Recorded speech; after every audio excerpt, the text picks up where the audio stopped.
Doubt session बाद में लेंगे, ठीक है। अभी नए टॉपिक्स करेंगे, लास्ट में डाउट सेशन। ये जो आपको एक दो डाउट्स हैं वो बता दूंगा। क्लास रिकॉर्ड हो रही है आपकी।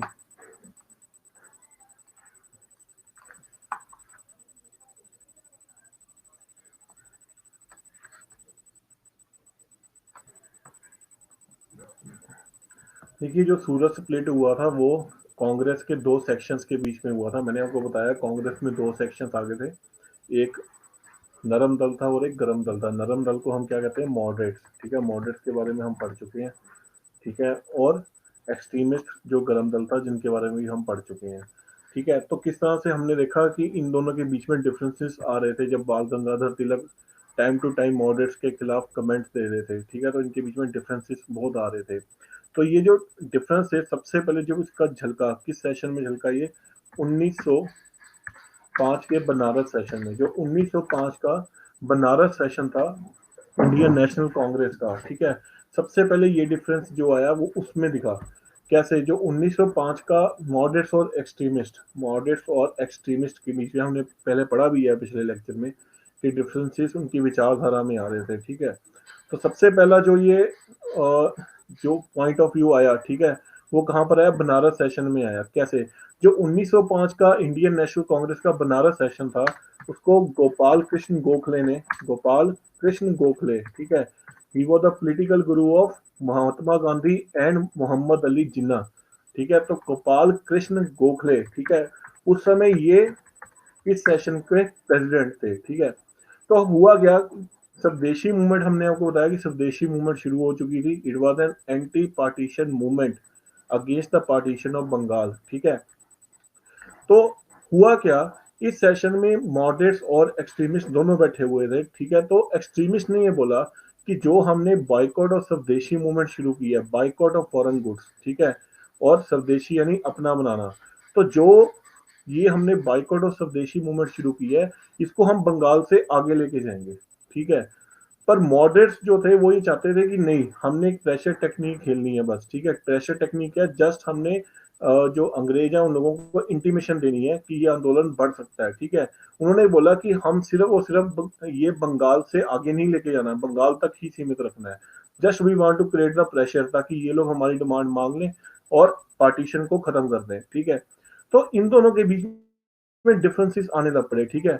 कहीं ना कहीं एक्सट्रीमिस्ट जो इस बात पर बल दे रहे थे कि हमने बंगाल से बाहर निकलकर अब इसको पैन इंडिया कैरेक्टर देना है, पूरे इंडिया में स्वदेशी मूवमेंट को और एंटी पार्टीशन मूवमेंट को लेके जाना है, ठीक है। इसमें क्या हुआ? अल्टीमेटली जो मॉडरेट्स थे, ठीक है, जो गोपाल कृष्ण गोखले, जैसे कि मैंने आपको पहले भी बताया कि ये मॉडरेट्स थे, ठीक है। तो इन्होंने ये फैसला लिया, it was dominated by moderates, क्योंकि इनका जो चेयरमैन है इस समय मॉडरेट है। इन्होंने ये फैसला लिया कि नहीं, अभी फिलहाल के तौर पर जो स्वदेशी मूवमेंट है उसको हम बंगाल से आगे नहीं जाने देंगे, ठीक है। तो पहला जो टेंशन पैदा हुई इन दोनों की सेक्शंस के बीच में, वो 1905 के बनारस सेशन में दिखी। उसके बाद अगला जो सेशन हुआ वो कौन सा सेशन हुआ? 1906 का Calcutta session, Indian national Congress का 1906 का कलकत्ता सेशन। अब यहाँ पर काफी ज्यादा डिफरेंसेस व्यूज आने शुरू हो गए, ठीक है। पहला जो मेन व्यू था जिसमें ये डिफरेंस क्रिएट हो रहा था वो क्या था कि इस सेशन की चेयरमैनशिप कौन करेगा? जो एक्सट्रीमिस्ट थे, ठीक है, वो बाल गंगाधर तिलक का नाम बार बार ले रहे थे, ठीक है। वो चाहते थे कि अब हमारा लीडर इस सेशन को प्रोसाइड ओवर करे, ठीक है। और वहीं पर जो मॉडरेट्स थे, ठीक है, वो अपने लोगों का नाम ले रहे थे कि नहीं, वो चाहते थे कि जो नरम दल के लोग हैं वो इस सेशन में आकर चेयरमैन बने, ठीक है। तो अल्टीमेटली क्या हुआ? इस चीज के ऊपर बहस बताई शुरू हो गई, ठीक है। तो इसका बीच का हल क्या निकला? बीच का हल क्या निकला? दादा भाई नौरोजी, जो दादा भाई नौरोजी थे, the grand old man of India, ठीक है, बुजुर्ग थे, उनको इस सेशन का हेड बनाया गया, ठीक है। ये चीज आपने याद रखनी है, दादा भाई नौरोजी, इनको इस सेशन का हेड बना दिया गया। चलो, पहला डिफरेंस तो इस सेशन में सॉल्व हो चुका था, ठीक है। अब हुआ क्या? इस सेशन में कुछ पॉलिसीज पास की गई, कुछ डिसीजंस पास किए गए, ठीक है, कुछ रेजोल्यूशंस पास किए गए इस कलकत्ता के सेशन में। पहला सेशन, जो पहला रेजोल्यूशन था वो क्या था? स्वदेशी का, ठीक है। मैंने आपको बताया स्वदेशी क्या चीज है कि हमने अपनी आप डिपेंडेंट है ना, हर चीज को अपने हिसाब से बनाना है, ठीक है।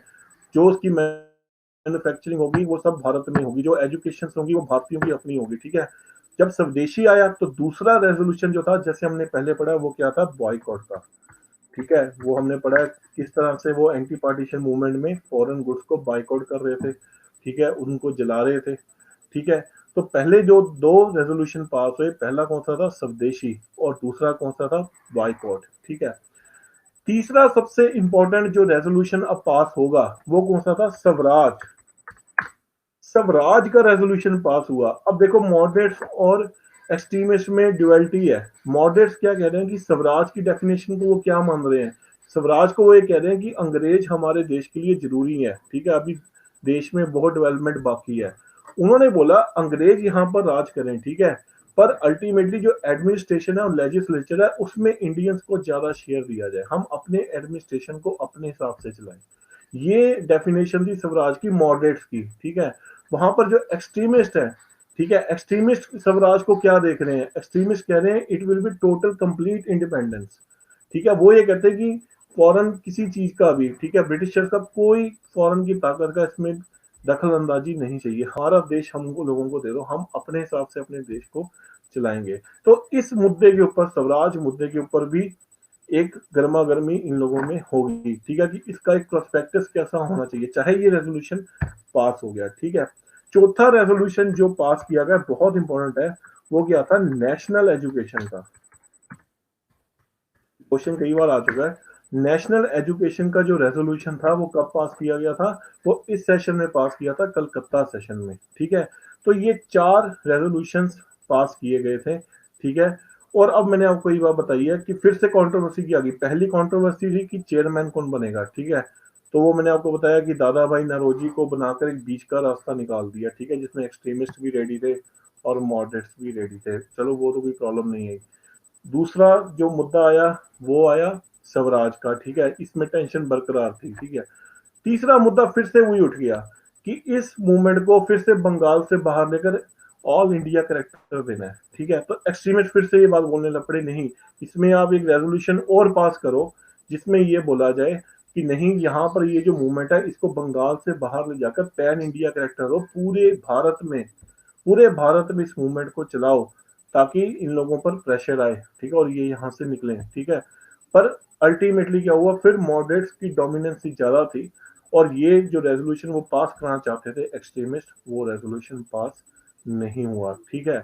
तो ये दो मेन सेशंस हैं सूरत स्प्लिट से पहले, ठीक है, जिसको हमने देखना है, ये बेस बनेंगे आगे 1907 सूरत स्प्लिट का, जो मॉडरेट्स और एक्सट्रीमिस्ट के बीच में हुई थी, ठीक है। क्लियर है इतना, पहले इतना देखो आप, इसमें कोई डाउट है तो बताइए।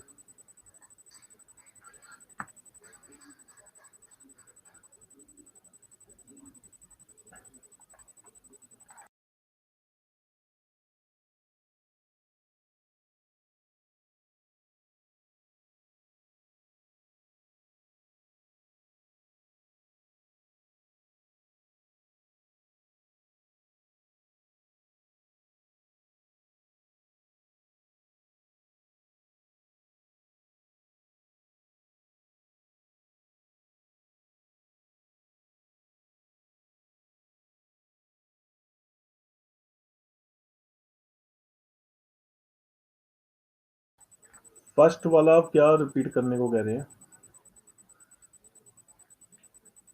नहीं फर्स्ट रिपीट कौन सा कह रहे हैं, बनारस सेशन कह रहे हो आप। हाँ, बनारस सेशन में आपको बताया कि वो बेस था, ठीक है।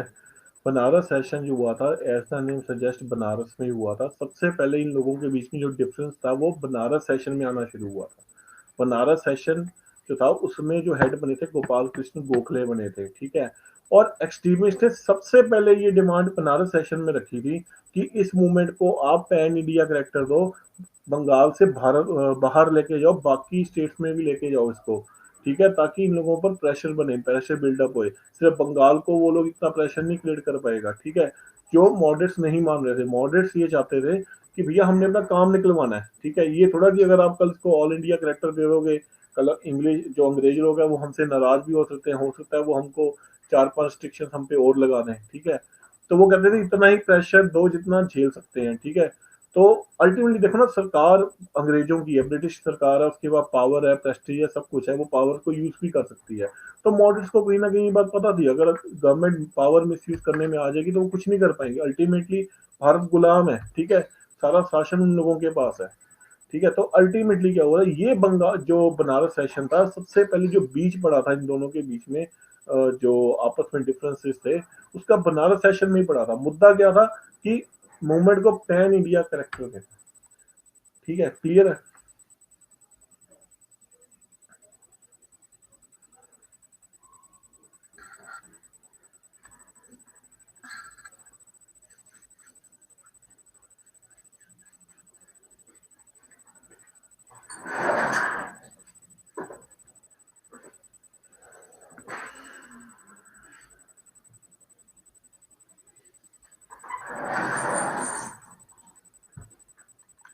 आगे चलते हैं, सूरत स्प्लिट। तो अगला जो सेशन हुआ वो सूरत में हुआ, कब हुआ, 1907 में, ठीक है। डिफरेंसेस पहले से ही आ रहे हैं इन लोगों के बीच में, मुद्दे वही चल रहे हैं, ठीक है। अब इस सेशन में क्या हुआ, फिर से जो मेन स्पोक्स पर्सन का उस समय जो सीट थी, ठीक है, चेयरमैन की सीट थी, उसके पीछे आपस में विवाद शुरू हो गया, ठीक है। विवाद क्या था, फिर से एक्सट्रीमिस्ट ये बात कह रहे हैं, होते होते फिर से एक्सट्रीमिस्ट ये बात कह रहे हैं कि जो अब चेयरमैनशिप चाहिए वो हम लोगों को चाहिए, ठीक है। और मॉडरेट्स जो ये बात कह रहे हैं, मॉडरेट्स कह रहे हैं कि जो हमारी चेयरमैनशिप होनी चाहिए वो हमारे पास होनी चाहिए, ठीक है। इसलिए इन दोनों के बीच में मुद्दा फिर से हो गया। अब एक्सट्रीमिस्ट बाल गंगाधर तिलक का नाम दे रहे हैं, मॉडरेट्स अब क्या कर रहे हैं, फिरोज शाह मेहता का नाम दे रहे हैं, ठीक है।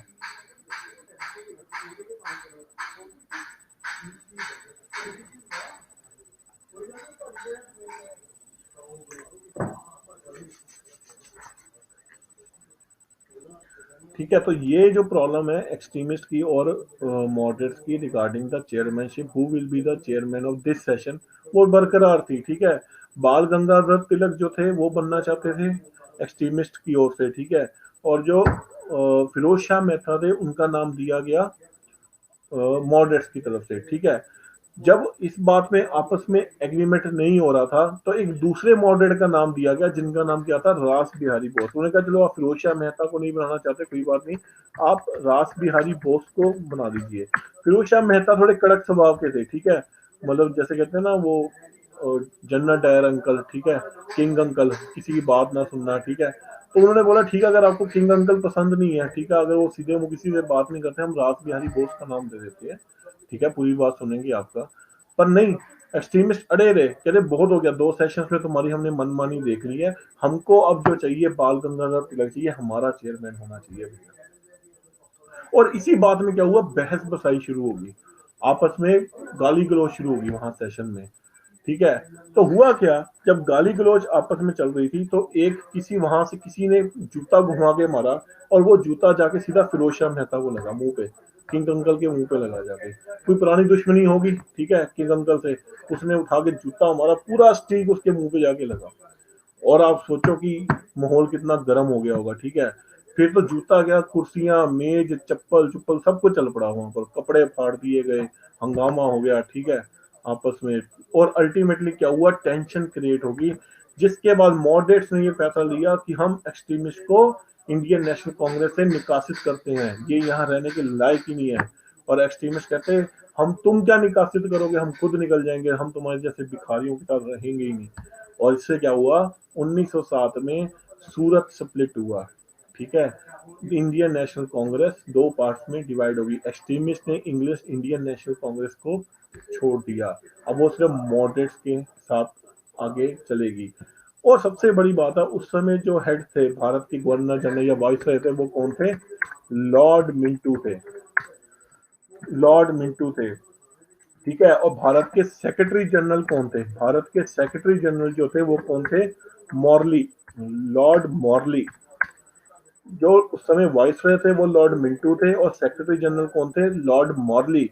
तो लॉर्ड मिंटू ने फटाफट एक लेटर लॉर्ड मॉर्ली को लिखी, और उन्होंने क्या बोला, मुबारक हो, कांग्रेस आज टूट चुकी है, ठीक है, कांग्रेस कोलैप्स हो चुकी है, मुबारक हो। ठीक है, हमारा जो पॉलिसी थी वो कामयाब हुई, इनके बीच में दरार पड़ गई है, बहुत बहुत मुबारक हो कि ये टूट गई है, कोलैप्स कर गया।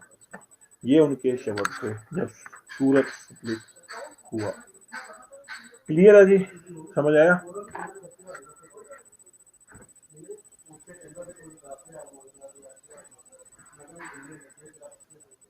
लॉर्ड मिंटू वाइसरॉय थे, लॉर्ड मिंटू जो थे वो वाइसरॉय थे, और सेक्रेटरी जनरल ऑफ इंडिया जो थे वो कौन थे? Lord Morley. ठीक है, तो लॉर्ड मिंटो ने लॉर्ड मॉर्ली को लिखा था मुबारक हो, Bharat Indian national Congress collapse कर गई है। ठीक है,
नेक्स्ट टॉपिक जो हमारा है वो कौन सा है? मुस्लिम लीग फॉर्मेशन।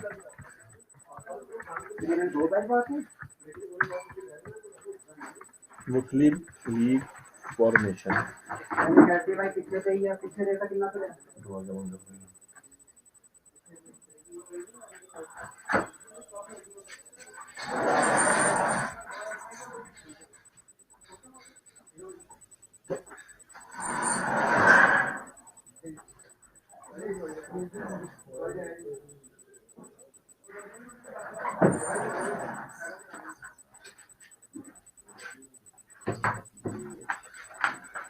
तो नेक्स्ट टॉपिक है मुस्लिम लीग फॉर्मेशन। ठीक है, अब देखो इस चीज को समझने की कोशिश करो। एक जगह क्या हो रहा है? Indian national Congress split up हो रही है। ठीक है, दूसरी जगह क्या हो रहा है? मुस्लिम लीग फॉर्मेशन हो रही है, मुसलमानों का एक अलग संगठन बनाया जा रहा है।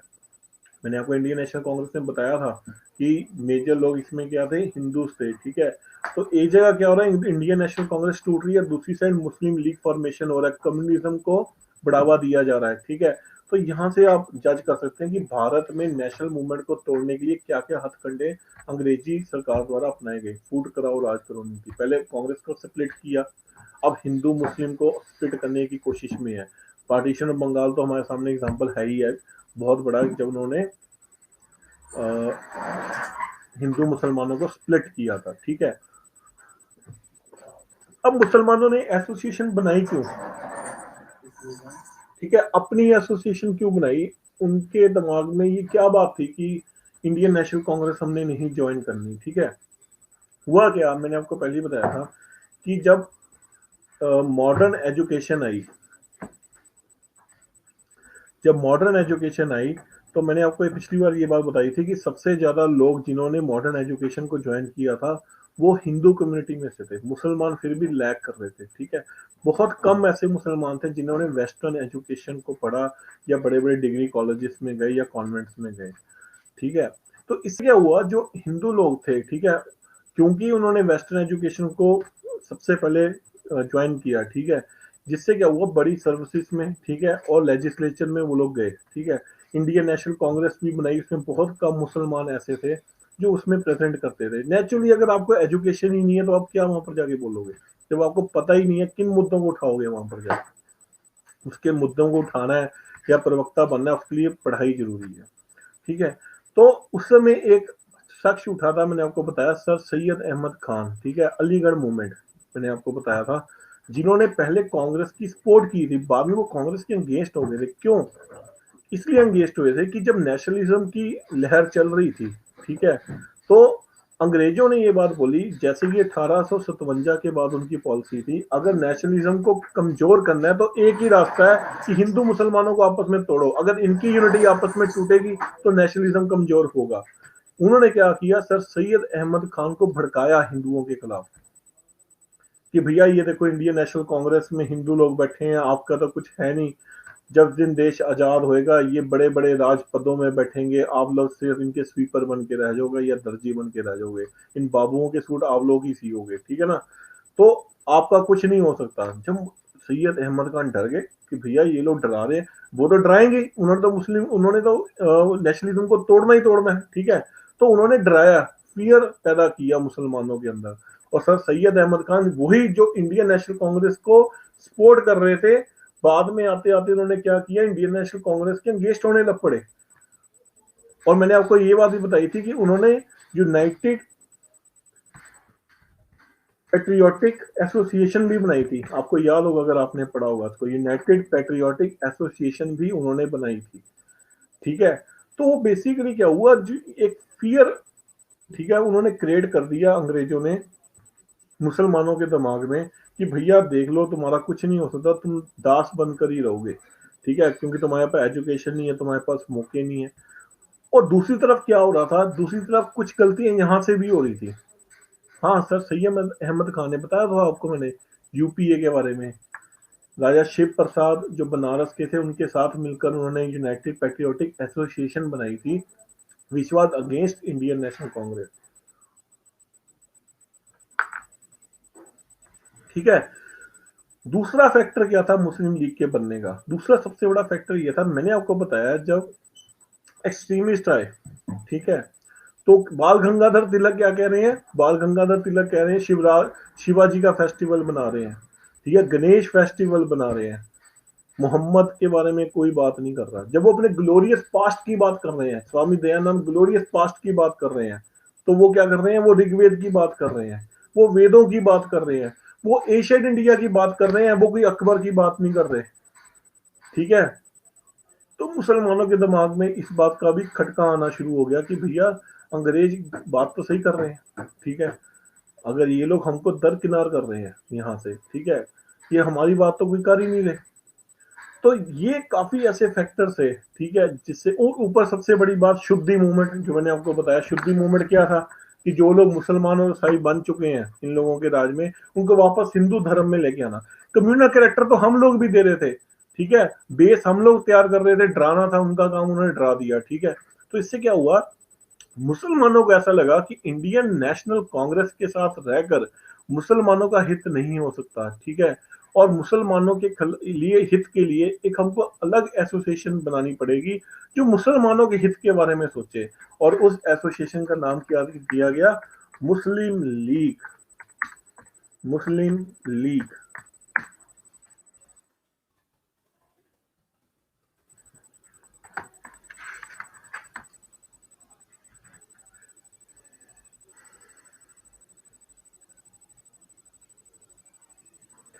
ठीक है, तो मुस्लिम लीग की जो फॉर्मेशन हुई वो कहां पर हुई थी? 1906 में, आज के ढाका में।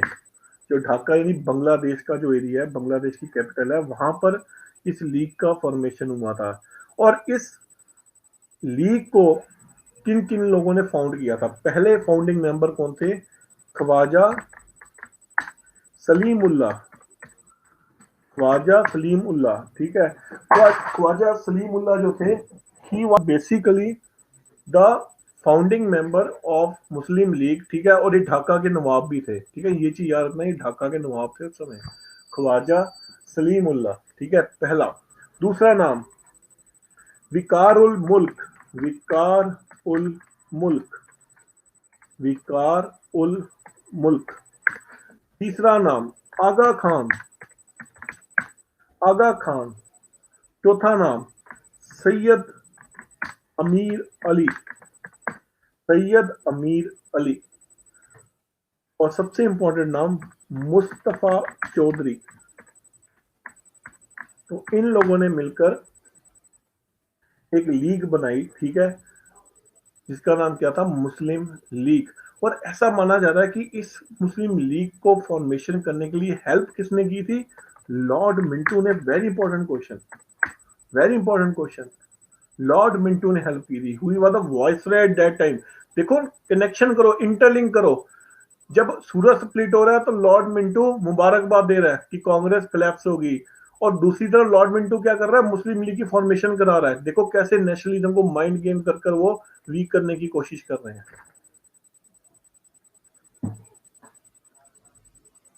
ठीक है, तो ये क्या था? मुस्लिम लीग। तो मुस्लिम लीग का जो पहला जो सेशन हुआ था, ठीक है, तो जो फर्स्ट प्रेसिडेंट थे इस मुस्लिम लीग के, वो कौन थे? आगा खान। वो इन्होंने सबसे पहले president, first president of Muslim league कौन थे? आगा खान। तो इनका मेन एजेंडा क्या था? मुसलमानों के हित के बारे में देखना, ठीक है, मुसलमानों के हित के बारे में देखना। तो ये बहुत इंपॉर्टेंट क्वेश्चन है जो मुस्लिम लीग का और ये जो कम्युनलिज्म की स्टार्ट हुई थी भारत में, हिंदू मुसलमानों की टेंशन हुई, बाद में दंगे हुए, पार्टीशन हुआ, इसका जो बीज था वो यहीं से शुरू हुआ है, मुस्लिम लीग की फॉर्मेशन से ही शुरू हुआ है। ठीक है, तो ये चीज भी आपने याद करनी है। ठीक है, सबसे बड़ी बात ये है कि मैंने आपको बताया कि इस लीग को बनने में ब्रिटिशर्स ने बहुत हेल्प की थी। जब ये लीग, एक बात और याद रखना, जब इस लीग ने 1942 में पाकिस्तान का डिमांड को आगे रख दिया, पाकिस्तान वर्ड को आइन किया गया 1940 में रहमत चौधरी द्वारा, ठीक है। जब 1942 में उन्होंने अपनी डिमांड को तेज कर दिया कि हमको पाकिस्तान चाहिए, उधर इंडियन नेशनल कांग्रेस क्या कर रही है? हिंदुस्तान को आजाद करो। उधर मुस्लिम लीग क्या कह रही है? हमको अलग पाकिस्तान दो। तब ब्रिटिशर्स ने इस लीग को भी सप्रेस करना शुरू कर दिया। आप देखो उनकी मेंटेलिटी क्या है, इसका मतलब इनको से यूज करने के लिए अगेंस्ट इंडियन नेशनल कांग्रेस बनाया गया था। ठीक है, तो ये आपको पता होना चाहिए मुस्लिम लीग के बारे में। क्लियर है जी?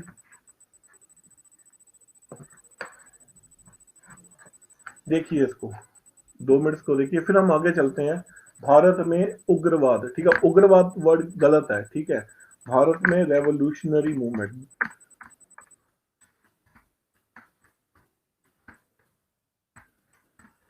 ठीक है, तो 2-3 मिनट में हम शुरू करेंगे। अब अभी इसको सारा देखो। अब आगे हम चलेंगे रेवोल्यूशनरी एक्टिविटीज, बहुत लंबा टॉपिक है थोड़ा ये, ठीक है, आज खत्म करने की कोशिश करेंगे ये।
चलें आगे फिर।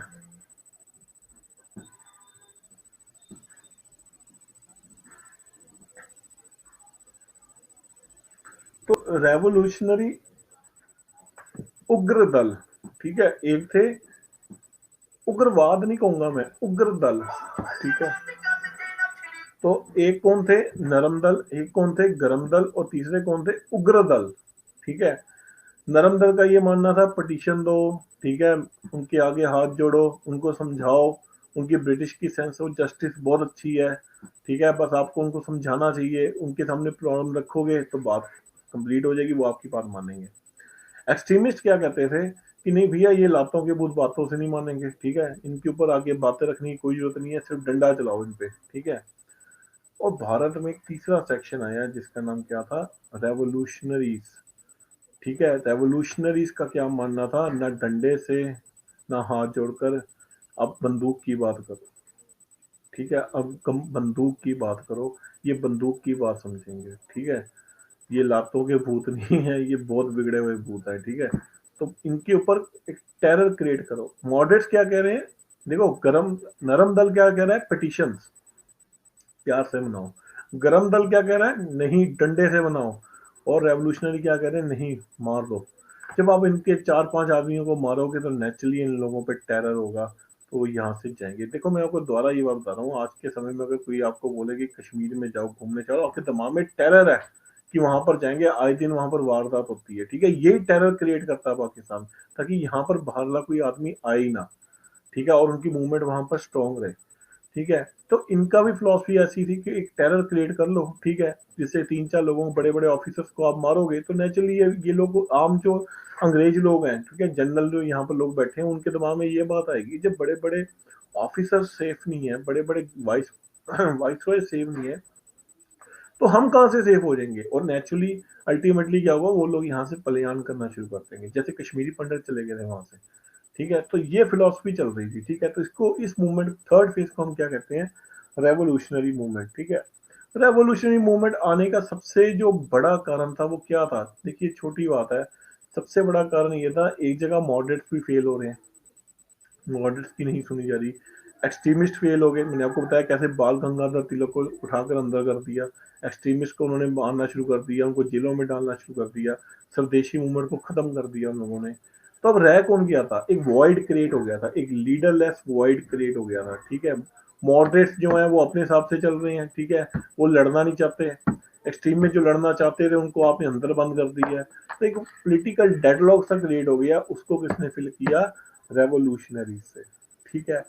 सबसे पहले दुनिया में ये उग्र दल जो बने, कहां पर बने थे, आयरलैंड में। बहुत इंपॉर्टेंट क्वेश्चन है ये इंटरनल सिक्योरिटी में पढ़ोगे आप।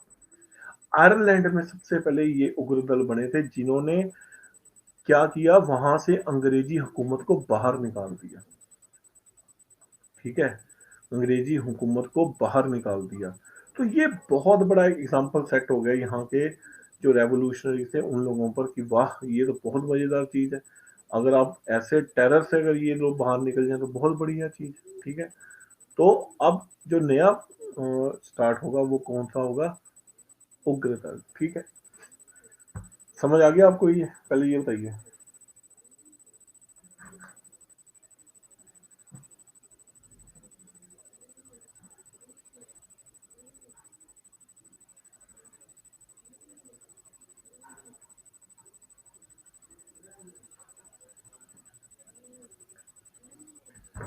ठीक है, अब हम केसेस पढ़ेंगे। ब्रिटिश को कहा, आयरलैंड, आयरलैंड, आयरलैंड, सबसे पहले आयरलैंड में इस मूवमेंट, इस मेथड को यूज किया गया और वहां से उनको निकाला गया।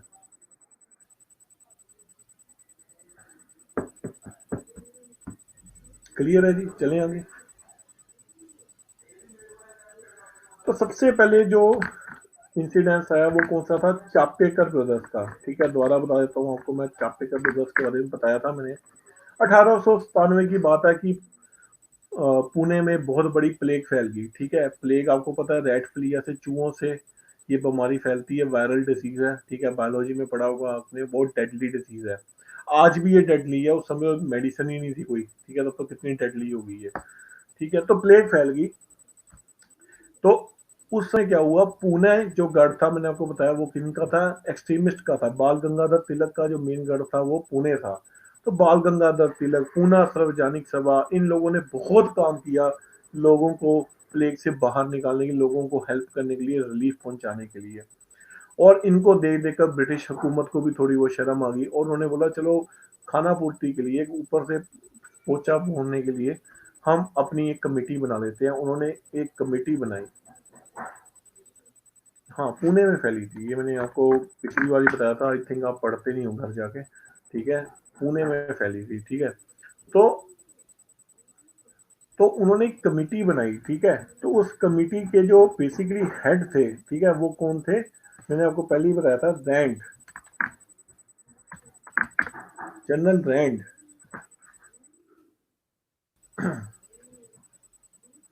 ठीक है, तो इन्होंने क्या किया, अब ये प्लेग कमिश्नर बनकर वहां पर आए। ठीक है, नो डाउट इन्होंने रिलीफ जो प्रोवाइड करना था कोशिश की प्रोवाइड करने की, पर इनका मेथड बड़ा एग्रेसिव था। कैसे, एक एग्जांपल दिया गया, एग्जांपल क्या दिया गया, वहां पर किसी घर में 6 पेशेंट थे प्लेग के। ठीक है, जब उनको बोला गया कि आप वहां से बाहर आओ, हमने इसको सैनिटाइज करना है। ठीक है, तो इन लोगों ने क्या किया, जब वो नहीं बाहर आए थे, उन लोगों को जबरदस्ती पकड़ के बाहर निकाला, उनके कपड़े तक फाड़ दिए और घरों को आग लगा दिया। वो कहते वायरस ऐसे नहीं मरेगा, घरों को ही आग लगा दो, अपने आप मर जाएगा। ठीक है, तो इससे क्या हुआ, लेडीज के साथ दुर्व्यवहार किए गए। ठीक है, जेंट्स के साथ, बच्चों के साथ दुर्व्यवहार किया, उनके घरों को आग लगा दिया गया कि सीधा ही खत्म कर दो। ठीक है, तो इससे क्या हुआ, इससे लोगों के बीच में गुस्सा बहुत फैलने लगा, बहुत फैलने लगा। ठीक है, लोग कहते हैं यार ये क्या तरीका है किसी को करने का, एक आदमी पहली को मारा, तुम अगर वायरस को खत्म करना है, अगर आप कहते हो कि एक घर में कोरोना वायरस के 4 पेशेंट है, उनको आप जबरदस्ती वहां से बाहर फेंक घर को आग लगा दोगे कि हमने वायरस क्यों मार देना है। ठीक है, ये कहाँ का इंसाफ है। ठीक है, तो इससे क्या हुआ, एक ना रोष प्रकट होने लग पड़ा लोगों के अंदर। और बाल गंगाधर तिलक उस समय बहुत एक्टिव थे। ठीक है, और बाल गंगाधर तिलक ने अपने पेन उठाया और केसरी में इसको अगेंस्ट लिखना शुरू किया कि ये जो एक्टिविटी रैंड की है ये बहुत गलत है। और उन्होंने गीता की कोटेशन करनी शुरू कर दी कि गीता में भगवान कृष्ण ने क्या बोला, ये बोला है कि अगर कोई अत्याचारी आपके साथ अत्याचार करता है तो आप उसको मार भी दोगे तो कोई सिन नहीं लगेगा। देखो क्या भड़काया जा रहा है, भड़काया जा रहा है। ठीक है, तो हुआ क्या, अल्टीमेटली 3 आदमी भड़क गए। वो कौन थे लिखिए, चापेकर ब्रदर्स। जो चापेकर ब्रदर्स थे, चापेकर बंधु, वो थोड़ा ज्यादा ही भड़क गए, इन्फ्लुएंस में हो गए। तो पहले का नाम क्या था, दामोदर हरि चापेकर। दूसरे का नाम क्या था, विष्णु हरि चापेकर या वासुदेव हरि चापेकर। और तीसरे का नाम क्या था, बाल कृष्ण चापेकर। तो इन लोगों ने क्या किया, जो प्लेग कमिश्नर रैंड थे, ठीक है, वहां के ऑफिसर थे, उनके ऊपर गोली चला दी। ठीक है, ये पहला इंसिडेंट था भारत में रेवोल्यूशनरीज का, उनके ऊपर गोली चला दी गई, उनको मार दिया गया। बहुत बड़ी वारदात है, देखो बहुत बड़ी वारदात है। अगर एक बहुत बड़ा सीनियर ऑफिसर मारा जाता है ब्रिटिश का, ठीक है, इन लोगों ने मारा, चापेकर, दामोदर और बालकृष्ण चापेकर, इन लोगों ने किसको मारा, रैंड को, जो प्लेग कमिश्नर था जिसने ये हरकतें की थी। ठीक है, तो नेचुरली एक लोगों पे टेरर, ब्रिटिश लोगों पे टेरर तो आएगा ही। अगर इतना बड़ा आदमी सेफ नहीं है तो हम कहाँ से सेफ हैं। ठीक है, तो पहली जो उग्र जो वारदात हुई थी भारत में उग्र दल के द्वारा, वो ये वारदात थी। ठीक है, जब इनको मारा गया, ठीक है, तो जो चापेकर बंधु थे उनको पकड़ लिया गया, उनको फांसी दे दी गई। इसके ऊपर बहुत सर्च ऑपरेशंस किए गए, तिलक की भूमिका को देखा गया। मैंने आपको बताया था लोगों ने अखबारों को छुपा लिया जिसमें तिलक ने ये आर्टिकल लिखा था भड़काने वाला। ठीक है, तो अल्टीमेटली क्या हुआ, अल्टीमेटली तिलक तो वहां से निकल गए। ठीक है, पर तिलक ने अपने आर्टिकल लिखने बंद नहीं किए। ठीक है, उन्होंने इस इंसिडेंस को क्या कह दिया, जैसे शिवाजी ने अफजल खान को मारा था, ठीक है, वैसे ही आज चापेकर ब्रदर्स ने रांड को मारा। तो बहुत सही है, कोई गलत नहीं है इसमें। जैसे अर्जुन ने, ठीक है, दुर्योधन को मारा था, तो आज मान लिया सच्चाई की जीत हुई है, तो वो ठीक है। इससे क्या हुआ, ब्रिटिश कहने लग पड़े भैया ये क्या बात हुई, ये अगर ऐसे लिखते रहेंगे, ठीक है, तो इससे और उग्र प्रवृत्तियों को बढ़ावा मिलेगा। ठीक है, तो अल्टीमेटली क्या हुआ, ब्रिटिशर्स ने क्या किया, अंग्रेजी हुकूमत ने बाल गंगाधर तिलक को अरेस्ट किया, ठीक है, और उनको मेंडली जेल में बंद कर दिया, ठीक है। मेंडली जेल के लिए 4-5 साल के लिए उनको कारावास में सजा दी, जहां पर उन्होंने, मैंने आपको बताया था, एक किताब भी लिखी थी। क्या नाम था बताओ मुझे, देखो कितना पढ़े थे आप।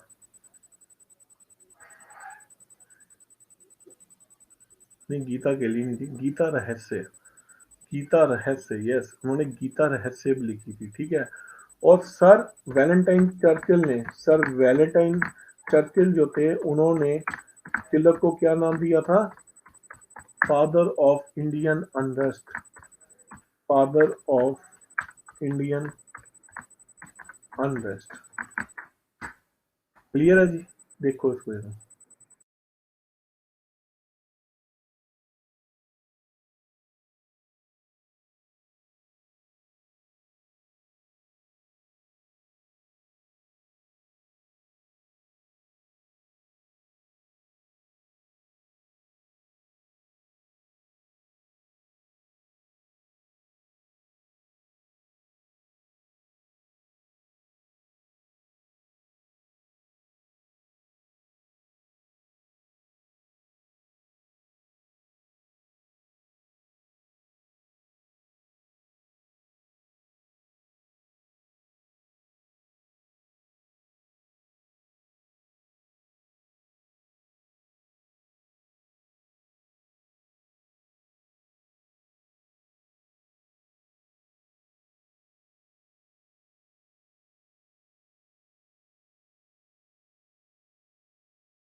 सर वैलेंटाइन चर्चिल जो थे, एक थिंकर थे, अंग्रेजी थिंकर थे, ब्रिटिश थिंकर थे, ठीक है, ऑफिसर भी थे भारत में। उन्होंने इनके बारे में कमेंट किया था। इनके खिलाफ केस लड़ने गए थे तिलक यहाँ से बाहर, जब वो मेंडली जेल से छूटे थे तो इनके खिलाफ केस लड़ने के लिए वो इंग्लैंड गए थे, ठीक है।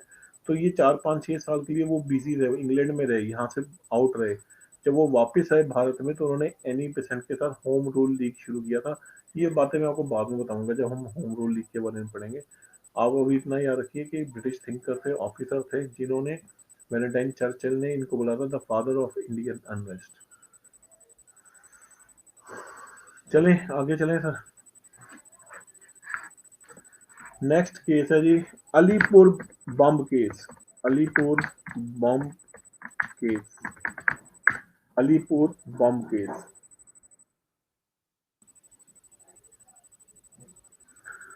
ठीक है, अलीपुर बम केस, अलीपुर कहाँ पर है, बंगाल में है जी, ठीक है। तो ये कब हुआ, 1908 में हुआ, 1908 में हुआ, ठीक है। इसको कॉन्स्पिरेसी और नाम से भी जाना जाता है, इनको मनी कोटला नाम से भी जाना जाता है, इस केस को मनी कोटला कॉन्स्पिरेसी केस भी कहा जाता है।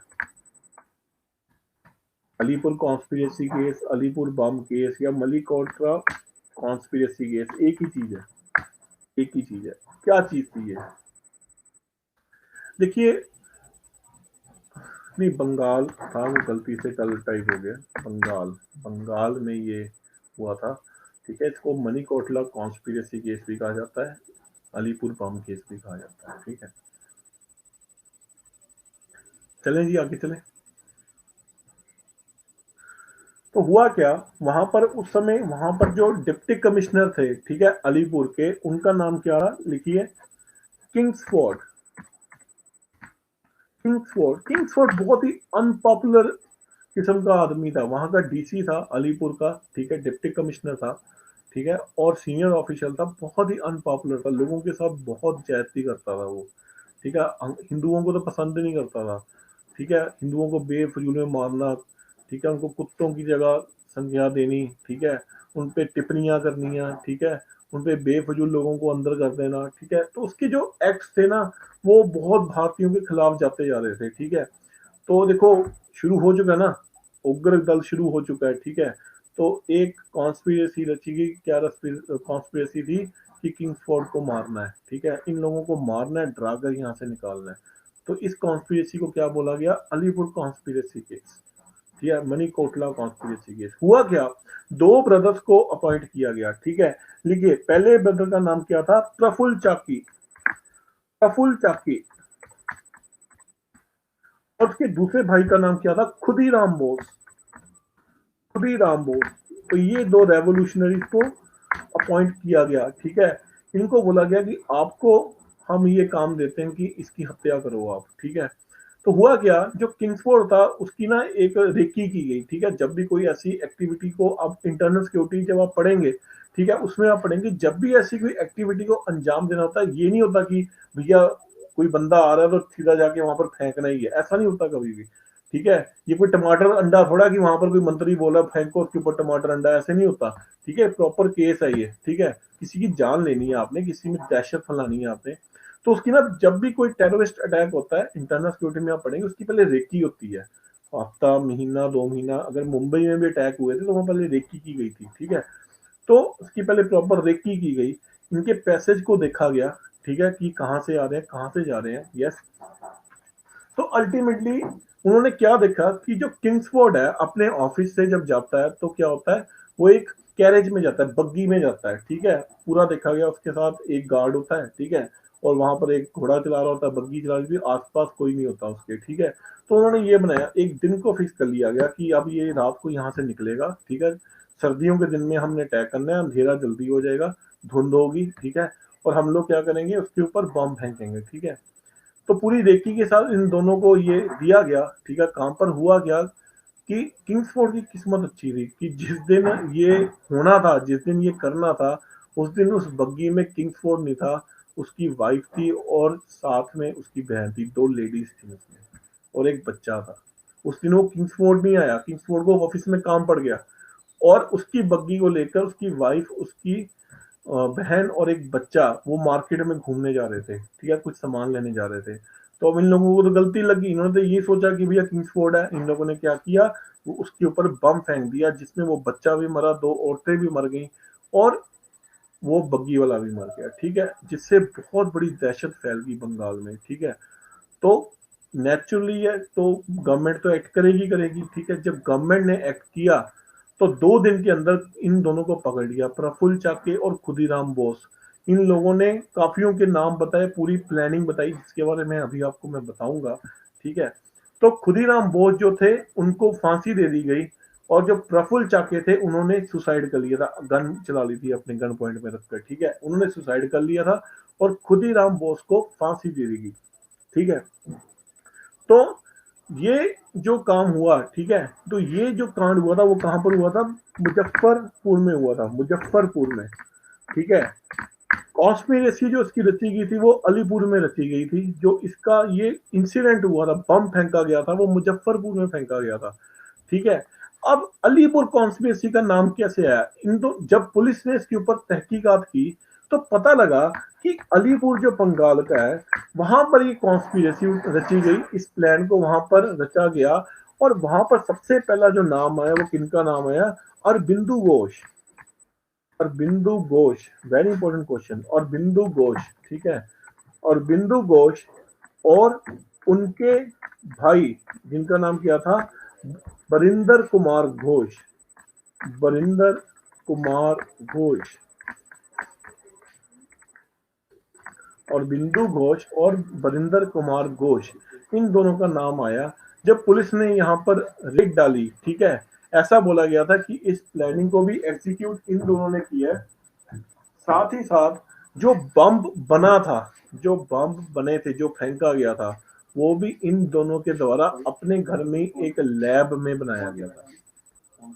अपने घर में भी एक लैब में बनाया गया था।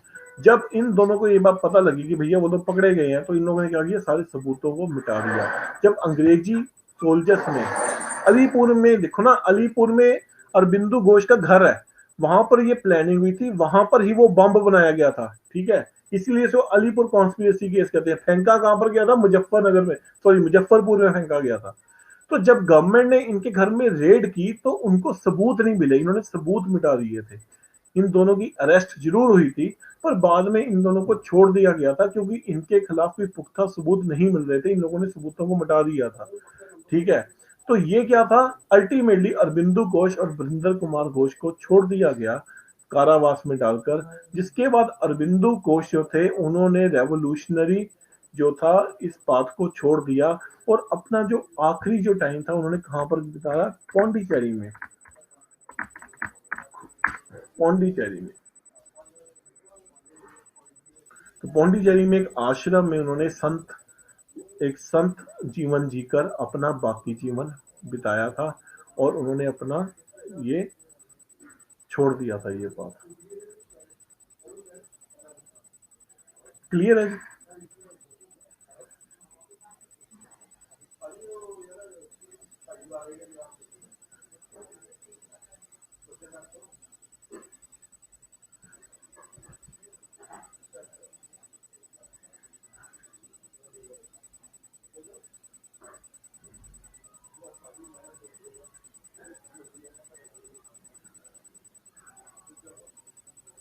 नहीं, दोनों ने नहीं, अरबिंदु घोष ने किया था। Barinder Kumar continue to associate with these revolutionary activities.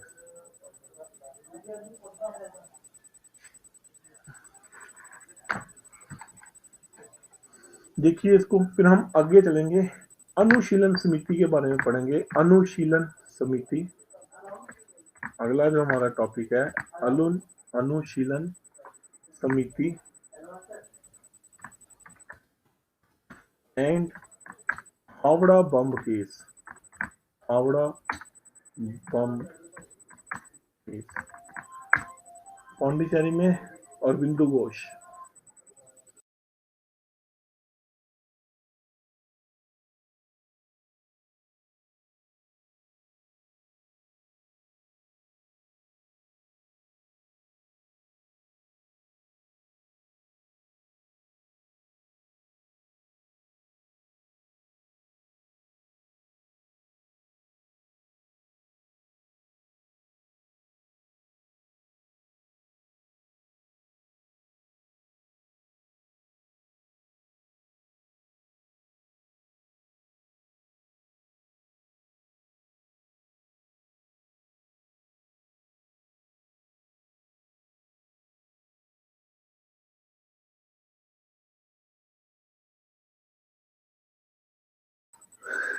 चले आगे जी।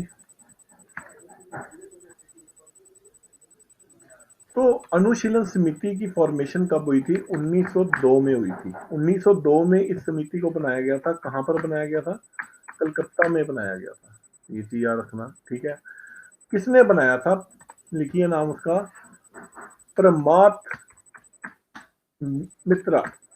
परमात मित्रा नाम का एक आदमी था, रेवोल्यूशनरी था, जिसने इस ऑर्गेनाइजेशन को बनाया था। ये कौन थे, बरिस्टर थे, वकील थे, ठीक है, बरिस्टर थे फ्रॉम कैलकटा। उन्होंने इस ऑर्गेनाइजेशन को बनाया था। ये जो ऑर्गेनाइजेशन थी वो रेवोल्यूशनरी ऑर्गेनाइजेशन थी, एक रेवोल्यूशनरी उग्र ऑर्गेनाइजेशन थी, जिनका मेन काम क्या था, इनका मेन जो एजेंडा था वो यही था, भारत से अंग्रेजी हुकूमत को सफाया करना, ठीक है, खत्म करना। और उन्होंने एक नारा दिया था, ठीक है, उन्होंने क्या किया था, एक नारा दिया और एक न्यूज़पेपर निकाला जिसका नाम क्या था, युगांतर। एक उन्होंने न्यूज़पेपर निकाला था, वीकली न्यूज़पेपर को हम कहते हैं, हफ्ते में एक बार आता था। It was a weekly newspaper, इसका नाम क्या था, युगांतर। और युगांतर में उन्होंने एक नारा दिया था कि force must be stopped by force.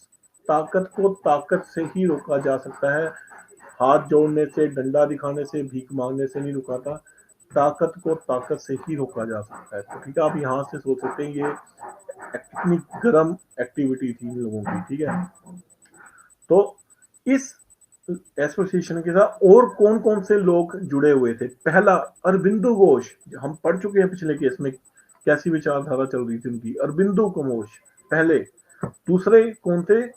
उन्हीं के भाई बरिंदर कुमार घोष। बरिंदर कुमार घोष पहले कौन थे? अरबिंदो घोष। दूसरा उनके भाई बरिंदर कुमार घोष, ठीक है। परमार्थ मित्रा तो है ही है जिन्होंने ये बनाई है ऑर्गेनाइजेशन, ठीक है। तीसरे व्यक्ति कौन थे? हाँ, युगांतर न्यूज़पेपर था, वीकली न्यूज़पेपर था जिसमें वो अपने आइडियाज को लिखते थे, ठीक है, ताकि लोग इसको पढ़े और बड़े ज्यादा से ज्यादा हमारी ऑर्गेनाइजेशन को ज्वाइन करें, ठीक है। क्लियर है। तीसरे कौन थे? सुरेंद्र नाथ टैगोर। तीसरे इनके मेन फाउंडर ये था, मैं बताया ना, Paramarth Mitra was the founder of this organization. तीसरे कौन थे? सुरेंद्र कुमार, सॉरी, सुरेंद्र नाथ टैगोर। चौथे कौन थे? जतिंदर नाथ बैनर्जी। जतिंदर नाथ बैनर्जी। पहले देखो मैं लिख देता हूं। और बिंदु घोष, बरिंदर कुमार घोष, सुरेंद्र नाथ टैगोर, सुरेंद्र नाथ टैगोर,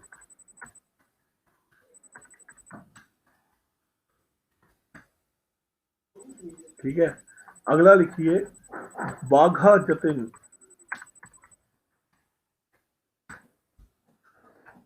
आगे लिखिए, भूपिंदर दत्ता।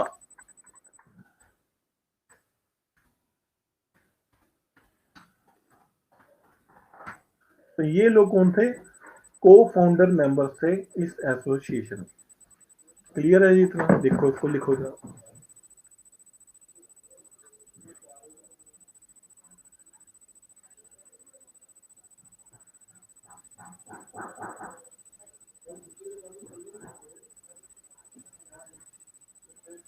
हाँ, ये भी थे, जितेंद्र नाथ बैनर्जी भी थे। तो इस ऑर्गेनाइजेशन का सबसे बड़ा जो कांड इन लोगों ने किया था वो कौन सा किया था? हावड़ा बम केस। हावड़ा बम केस ये कब हुआ था? हावड़ा बम केस 1910 में। 1910 में कहां पर हुआ था? हावड़ा में। हावड़ा कहां पर है? कलकत्ता में। हुआ क्या? British government was very suspicious. उनको पता था कि ये एक्टिविटीज कर रहे हैं, हमारे ऑफिशियल्स को मार सकते हैं, और उन्होंने बोला कि इस जो ये प्रॉब्लम है इसको पहले ही सॉर्ट आउट कर देना चाहिए। उन्होंने एक मुसलमान इंस्पेक्टर, भारतीय मुसलमान इंस्पेक्टर, जिसका नाम क्या था? शमशुल आलम। लिखिए, इंस्पेक्टर, इसका नाम क्या था? Shamsul Alam. He was the Muslim inspector. He was the he was the Muslim inspector of that time, ठीक है, हावड़ा के। उनको ये केस दिया गया कि आप इनकी एक्टिविटीज को देखो, उस पर पूरा स्टडी करो, और इनकी एक्टिविटीज को, अंडरग्राउंड एक्टिविटीज जो है को दबा दिया जाए, यही खत्म कर दिया जाए, इससे पहले ये कोई कांड कर दें। तो हुआ क्या? जब ये कर रहे थे तो इनके ऊपर क्या हुआ? बम से अटैक कर दिया गया, इसी समिति के लोगों ने, जिसमें इनको बहुत बुरी तरह से मार दिया गया, ठीक है। देखो, एक टेरर ही है। आप बड़े बड़े ऑफिसर्स को मारे और पुलिस वालों को मारना शुरू कर दिया, ठीक है। तो इससे क्या हुआ? ब्रिटिश सरकार में फिर से खलबली मच गई कि ये क्या हो क्या रहा है, और ब्रिटिश सरकार ने बहुत ग्राउंड लेवल तक इन लोगों को गिरफ्तार करना शुरू किया। पर अल्टीमेटली क्या हुआ? सबूतों के लैग के कारण, ठीक है, सबूत नहीं मिल पाए, मिटा दिए गए। बहुत चतुराई से काम किया गया, इन लोगों को छोड़ना पड़ा। सिर्फ दो ऐसे लोग थे जिनको सजा हुई, वो भी सिर्फ 1 साल की। फांसी नहीं हो पाई क्योंकि सबूत मिट चुके थे। पहले कौन थे? नरेंद्र भट्टाचार्य। नरेंद्र भट्टाचार्य। और दूसरे जो थे जिनको सजा हुई थी उनका नाम क्या था? जतिंदर नाथ मुखर्जी। जतिंदर नाथ मुखर्जी। नहीं, इंस्पेक्टर शमसुल आलम में हुई थी। तो वो थे कौन? ब्रिटिश की एम्प्लॉय थे, पुलिस के इंस्पेक्टर थे, ब्रिटिश एडमिनिस्ट्रेशन सरकार की एम्प्लॉय थे। अगर आप सरकार के किसी आईएएस आईपीएस अफसर को मारते हो या उसको गिरफ्तार करते हो तो आपका चैलेंज सरकार को ही है। आप सरकार को चैलेंज कर रहे हो बेसिकली, ठीक है ना? ये चैलेंज सरकार को ही था ये।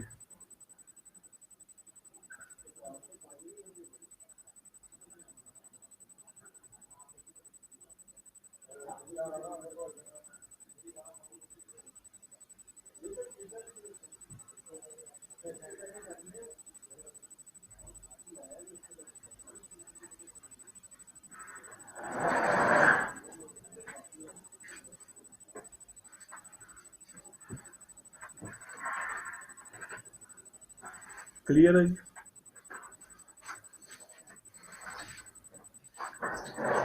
हाँ, मर गया था वो। शमसुल मर गया था, उसकी डेथ हो गई।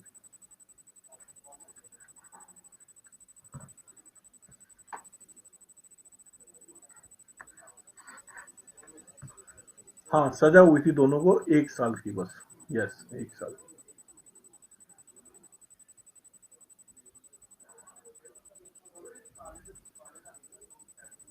जतिंदर नाथ मुखर्जी, नरेंद्र नाथ बैनर्जी। जतिंदर नाथ मुखर्जी और नरेंद्र नाथ Banerjee.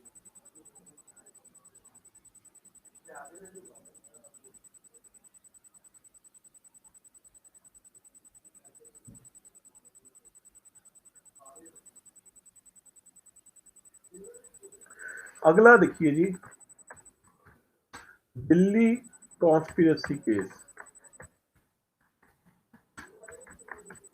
Delhi conspiracy case. Delhi conspiracy case को कब अंजाम दिया गया? 1912 में। 1912 में हुआ क्या? 1911 में पार्टीशन ऑफ बंगाल के डिसीजन को खत्म कर दिया गया। बताया था मैंने आपको कि पार्टीशन ऑफ बंगाल का जो डिसीजन था उसको 1911 में वापस ले लिया गया। 1911 में एक और बड़े इंसिडेंस हुआ था जब भारत की कैपिटल को कलकत्ता से दिल्ली शिफ्ट कर दिया गया। Very important question. भारत की कैपिटल को अब कलकत्ता से दिल्ली शिफ्ट कर दिया गया था। तो हुआ क्या कि जो उस समय के लॉर्ड थे, वाइसराय थे, वो कौन थे? Lord Hardinge. लॉर्ड हार्डिंग जब वो दिल्ली में अपने शाही जगह पे महल में जा रहे थे तो उनकी एक यात्रा से निकल रही, जुलूस निकल रहा था जिसमें वो बैठे हुए थे, लोग आसपास बता रहे थे कि ये देखो बड़े ऑफिसर आ रहे हैं, लॉर्ड आ रहे हैं हमारे यहाँ के, ठीक है ना? तो वो चांदनी चौक से जब वहां से निकल रहे थे, ठीक है, अपने हाथी के ऊपर बैठे हुए थे, एक कैच के ऊपर बैठे हुए थे, हाथी के ऊपर एक डब्बा बना था, उसके अंदर वो बैठे लोगों को बता रहे थे कि हम वाइसरॉय हैं, हमारी यहाँ पर शिफ्टिंग हो गई है अब, ठीक है। तो हुआ क्या, एक रेवोल्यूशनरी थे जिनका नाम क्या था? रास बिहारी बोस। रास बिहारी बोस। रास बिहारी बोस ने क्या किया? एक घर में होममेड बम, घर में बना बम लॉर्ड हार्डिंग के ऊपर फेंक दिया, जिसमें लॉर्ड हार्डिंग बहुत बुरी तरह से जख्मी हुए थे। बच गए, मरे नहीं, बच गए, पर बहुत बुरी तरह से जख्मी हुए थे।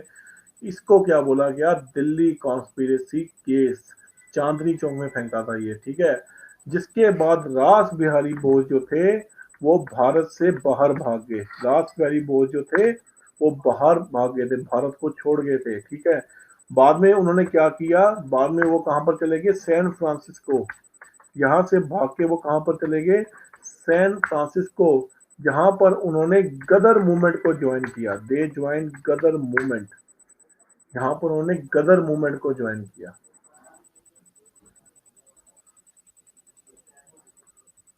ठीक है। जहां पर उसने गदर मूवमेंट को ज्वाइन कर लिया, ठीक है। ये बाद में हम देखेंगे इंडियन नेशनल आर्मी के साथ भी एसोसिएट थे। हाँ, लॉर्ड हार्डिंग इंजर्ड हुए थे, मरे नहीं थे, इंजर्ड हुए थे, ठीक है। बाद में वो भाग के सैन फ्रांसिस्को चले गए जहां पर उन्होंने गदर मूवमेंट को ज्वाइन किया। और इंडियन नेशनल आर्मी को भी बाद में उन्होंने ज्वाइन किया था सुभाष चंद्र बोस के साथ। ये हम तब पढ़ेंगे, ठीक है। अभी इतना ही याद कर लो।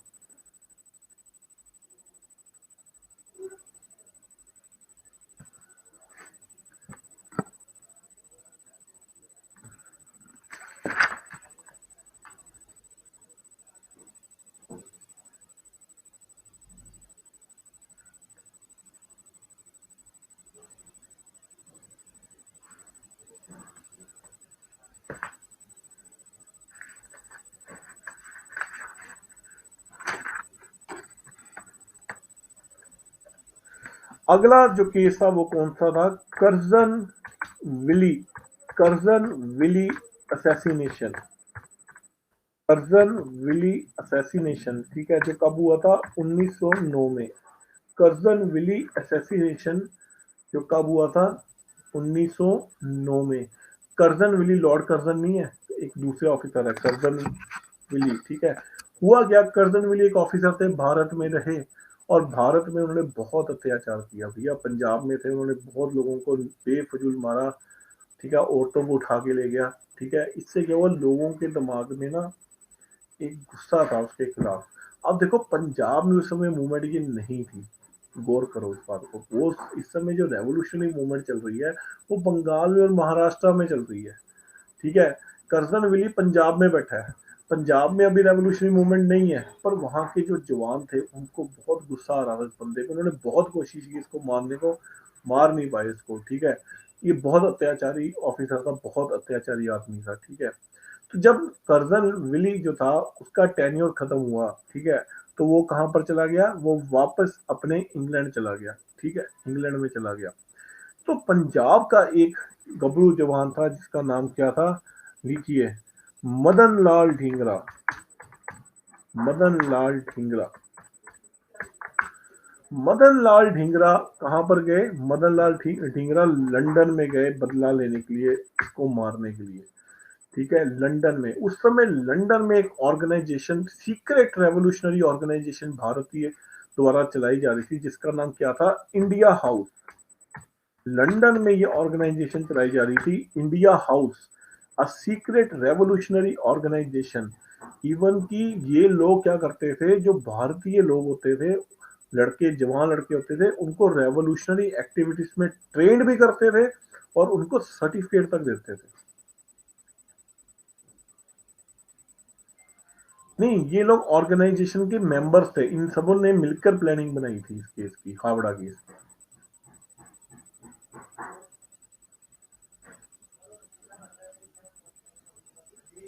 ठीक है। तो इन्होंने इंडिया हाउस को ज्वाइन किया, मदनलाल ढींगरा ने, ठीक है। इंडिया हाउस एक सीक्रेट ऑर्गेनाइजेशन जो लंदन में चल रही थी, जो रेवोल्यूशनरी लड़कों के लिए कॉलेज था, कॉलेज का रूप धारण किया हुआ था उसने, ठीक है। तो जब ये वहां पर गए, ठीक है, इस ऑर्गेनाइजेशन को किसने स्टार्ट किया था? लिखिए, श्यामजी कृष्ण वर्मा, श्यामजी कृष्ण वर्मा, इन्होंने इस ऑर्गेनाइजेशन को स्टार्ट किया था। श्यामजी कृष्ण वर्मा ने एक, क्या नाम है, जर्नल भी चलाया था जिसका नाम क्या था? लिखिए, इंडियन सोशोलॉजिस्ट, इंडियन सोशोलॉजिस्ट नाम का इन्होंने एक जर्नल भी चलाया था, ठीक है। तो मदन लाल ढींगरा ने, ठीक है, जब इसको ज्वाइन किया, ठीक है, तो उन्होंने क्या किया, जो इस समय अब क्या हुआ, जो ये कर्जन विली थे वो पंजाब से चले जाकर लंदन में बैठ गए, और लंदन में उनको किस पोस्ट पे बैठाया गया? Secretary of state for India. याद है 1858 का एक, secretary of state for India, ठीक है। तो secretary of state for India का पद उनको दिया गया लंदन में, ठीक है। तो इन्होंने क्या किया, श्याम जी कृष्ण वर्मा से ट्रेनिंग ली, इंडिया हाउस में रहकर ट्रेनिंग ली।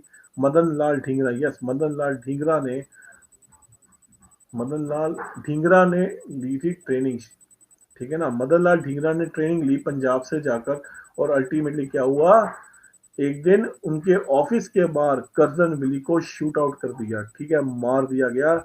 जिसके बाद ना केवल मदन लाल ढींगरा को फांसी दी गई, बकायदा इस ऑर्गेनाइजेशन पर छापे मारकर इस ऑर्गेनाइजेशन को भी खत्म कर दिया गया। हालांकि श्याम जी कृष्ण वर्मा वहां से भाग गए थे, ठीक है, श्याम जी कृष्ण वर्मा वहां से, उनके हाथ नहीं लगे थे, पर इस ऑर्गेनाइजेशन के बेस को लंदन से खत्म कर दिया गया और मदन लाल ढींगरा को सजा भी दी गई थी, मौत की सजा, फांसी हुई।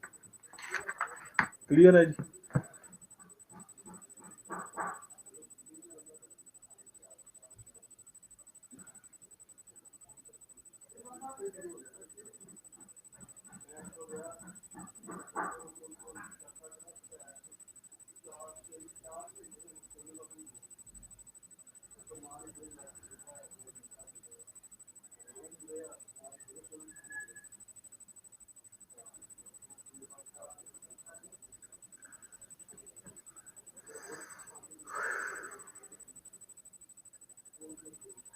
देखो 2 ऑर्गेनाइजेशन रह गई, इनको पढ़ लो, ठीक है। फिर मैं 15 मिनट के, मैंने रोटी खानी है, मैंने भी खाना खाना है, 15 मिनट खाना खा के फिर हम आगे चलेंगे, ठीक है। 2 ऑर्गेनाइजेशन है, छोटी ऑर्गेनाइजेशन है, पढ़ लो उनको आप। फिर 15 से 20 मिनट की ब्रेक आपको दूंगा मैं।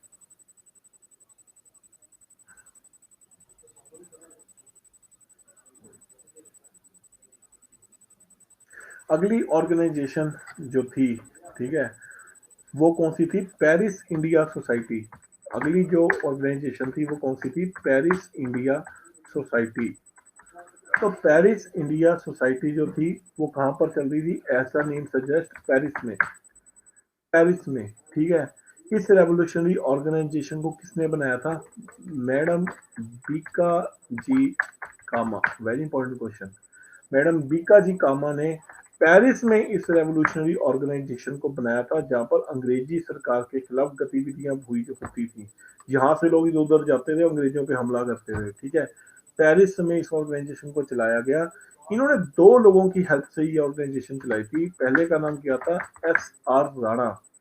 और दूसरे का नाम क्या था? M B Godrej. तो इन 3 लोगों ने मिलकर ये ऑर्गेनाइजेशन चलाई थी। Madam Bhikaji Cama founding member of this organisation, ठीक है। Paris India Society. Paris India Society. इस सोसाइटी के 2 जनरल थे। ये 2 जनरल भी, जिसमें वो अंग्रेजों की सरकार के खिलाफ प्रोपेगेंडा करते थे। पहले जनरल का नाम क्या था? बंदे मातरम। बंदे मातरम। और दूसरे जनरल का नाम क्या था? तलवार। तलवार। तलवार। सब कुछ दिया हुआ है बुक में आपके।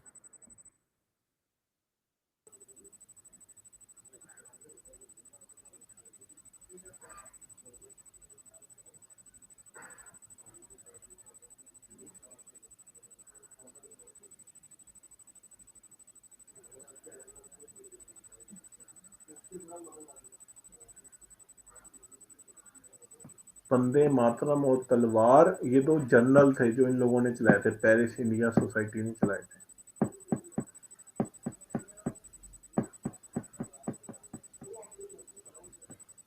क्लियर है?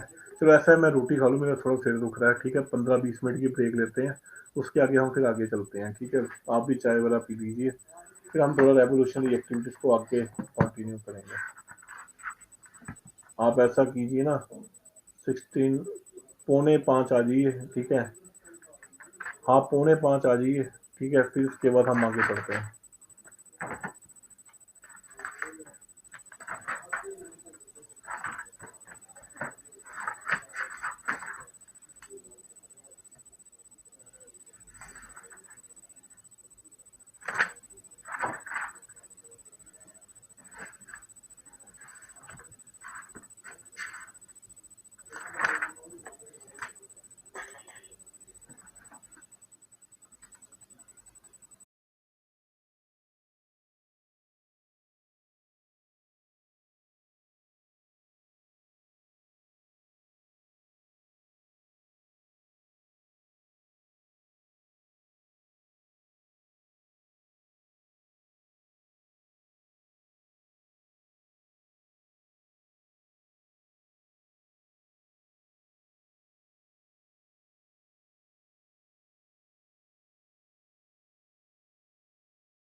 इंग्लिश क्लास कब है आपकी? मुझे नहीं इसका आइडिया, इंग्लिश क्लास कब है आपकी? कोई पहले से फ्री टाइम है आपका इंग्लिश क्लास का? बताइए मुझे।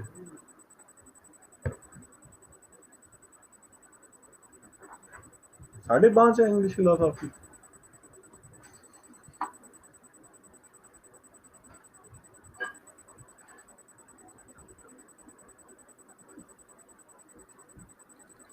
नहीं, पहले से प्री प्लान है, मैडम ने बताया हुआ आपको?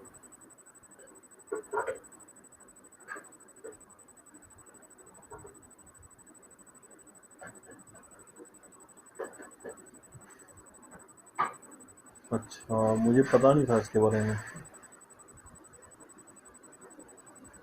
क्योंकि सैंपल होने में भी टाइम लगता है ना, 15-20 मिनट तो लग ही जाते हैं। अच्छा,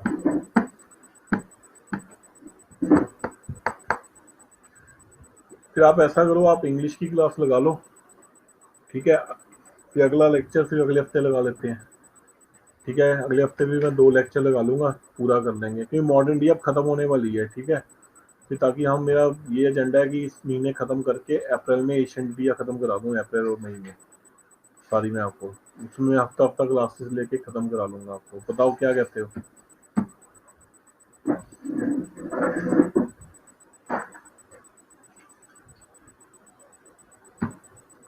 एक हफ्ता ऐसा होगा जिसमें आपकी रोज क्लासें लगेंगी। ठीक है, वो मैं आपको बता दूंगा, फिलहाल अभी नहीं है, इस महीने मैंने आपकी मॉडर्न इंडिया खत्म करानी है। तो फिर अगले हफ्ते हम 2 क्लासेस फिर से लेंगे। ठीक है, तो आप पढ़ के आना, क्योंकि आज मैं सोच रहा था 6 बजे तक क्लास लूँ, मैं 6 बजे तक क्लास लेने की सोच रहा था आपकी।